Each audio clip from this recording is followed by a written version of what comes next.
नमस्कार मित्रों, अगले पाठ में हमने काव्य का गान किया था। अब हम इतनी शक्ति काव्य को शब्दशः समझने का प्रयास करेंगे। इतनी शक्ति हमें देना दाता। दाता शब्द का मतलब होता है भगवान। हमें इतनी शक्ति देना कि मन का विश्वास कमजोर ना हो। हमारे मन का जो विश्वास है आपके प्रति वो कभी कमजोर ना हो। हम आपके प्रति भरोसा बनाए रखें। ऐसी हमें ताकत देना। शक्ति यानी कि ताकत और दाता यानी कि ईश्वर। कमजोर यानी कि इतना ऐसा नहीं होना चाहिए कि हम कुछ भगवान के प्रति विश्वास हमारा डगमगा जाए। ऐसा नहीं होना चाहिए। हम चले नेक रास्ते पे, हमसे भूल कर भी कोई भूल न हो। कहते हैं कि हम चलने की कोशिश कर रहे हैं कौन से नेक रास्ते पे। नेक यानी कि अच्छाई के रास्ते पे हम चल रहे हैं, चलने की कोशिश कर रहे हैं। भूल कर भी कोई भूल ना हो। हमसे ऐसी कोई भूल, गलती से भी गलती ना हो जाए। हम ईमानदारी और अच्छाई के रास्ते पर चल रहे हैं और हमसे कभी भूल ना हो जाए।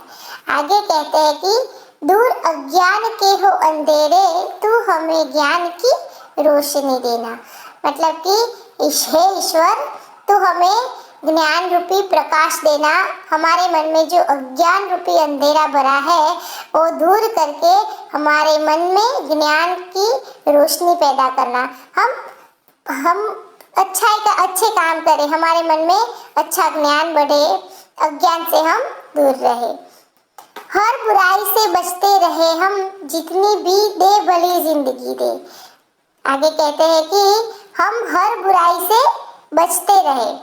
हमारे सामने जो भी बुराइयां आती है उससे हम बच जाए और हम जितना भी जिए वो अच्छा जिए। हमारी जिंदगी जितनी भी कटे वो भली जिंदगी कटे, भलाई के राह पर हम चले। हम में से आगे बोलते हुए बैर होना किसी का किसी से, भावना मन में बदले की होना।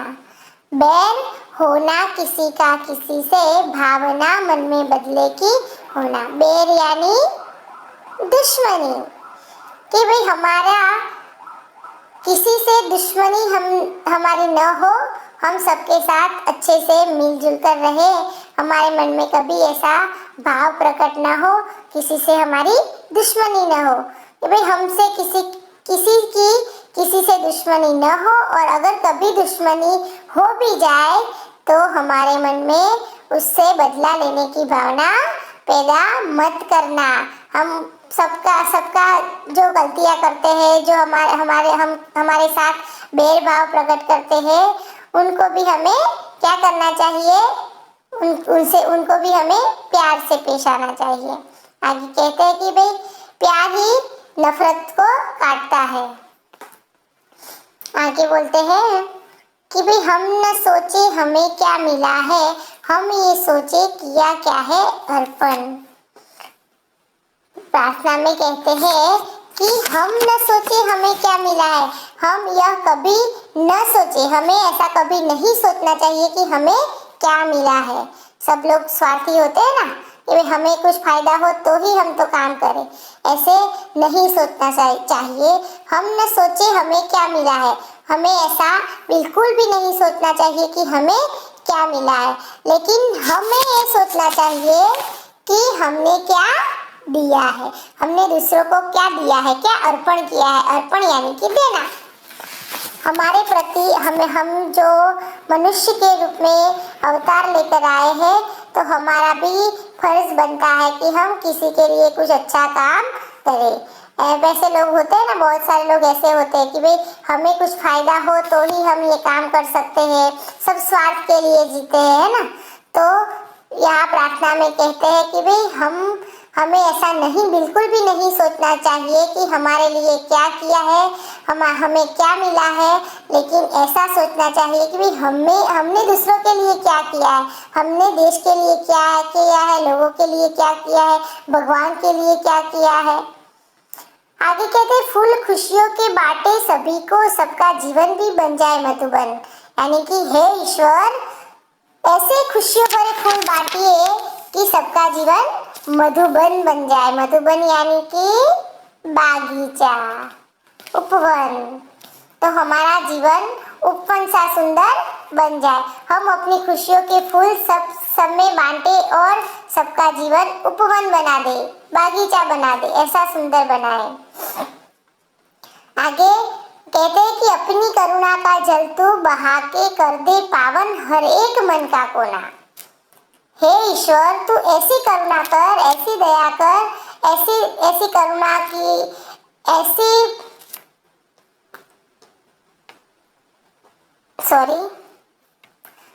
ऐसी करुणा यानी कि दया कर हम पर, ऐसा बहाव कर जल का कि सबके मन पवित्र हो जाए, है ना।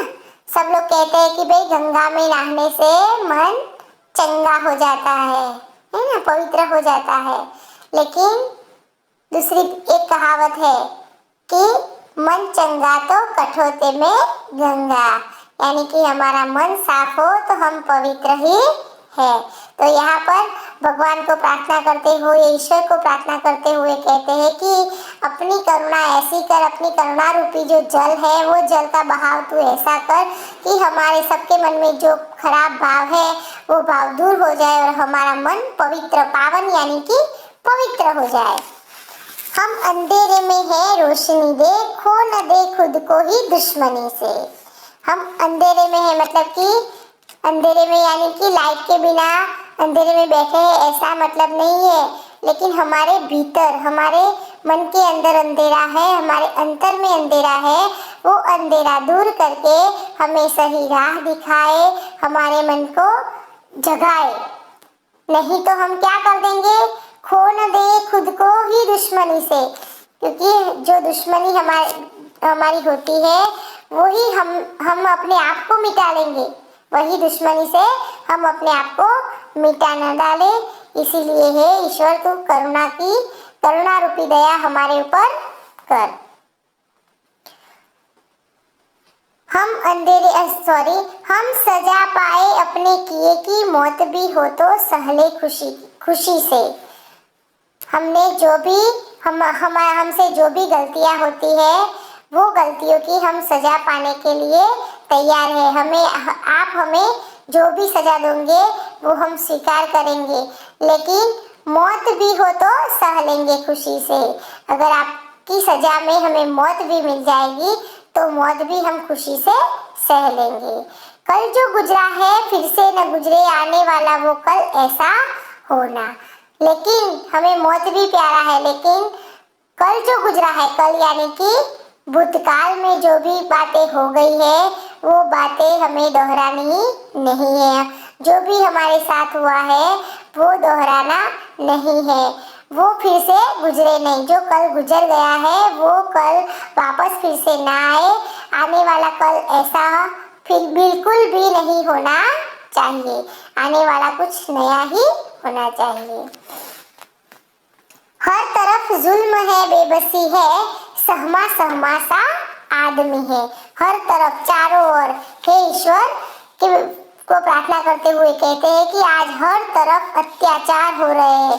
बेबसी, जुल्म यानी कि अत्याचार, बेबसी यानी कि लाचारी। लोग अभी अत्याचार से जूझ रहे हैं, बेबसी में जूझ रहे हैं, है ना। सहमा सहमा सा हर आदमी, सहमा यानी कि डरा डरा, सब डरते हैं, किसी ना किसी चीज के लिए डरते हैं, किसी ना किसी चीज के लिए जुल्म भी होते हैं, अत्याचार भी होते हैं और लोग इतने बेबस भी हो जाते हैं, इतने लाचार भी हो जाते हैं कि वो कुछ नहीं कर पाते।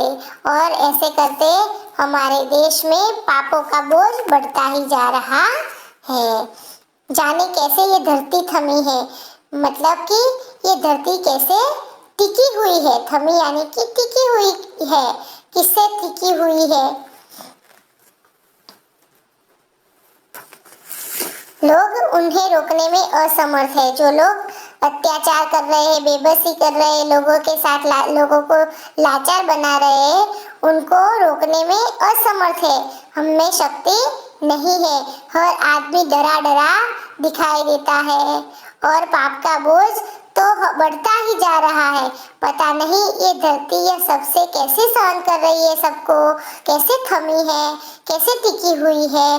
बोझ ममता से तू ये उठा ले, तेरी रचना का ही अंत होना। बोझ ये धरती पे जो भी बोझ है, अत्याचार के, बेबसी के, है ना, वो सब जो बोझ है पाप के, वो सब बोझ बढ़ते जा रहे हैं। तो ये बोझ तू ममता से उठा ले।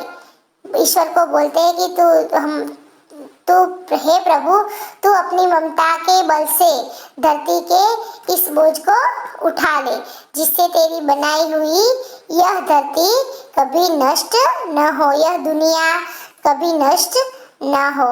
ऐसा सब इस प्रार्थना में भगवान के प्रति प्रार्थना व्यक्त करते हुए कहते हैं। तो है हमारी इतनी शक्ति काव्य की प्रार्थना, काव्य की समझुती संपूर्ण हो गई। आगे बाद में नेक्स्ट वीडियो में देखेंगे।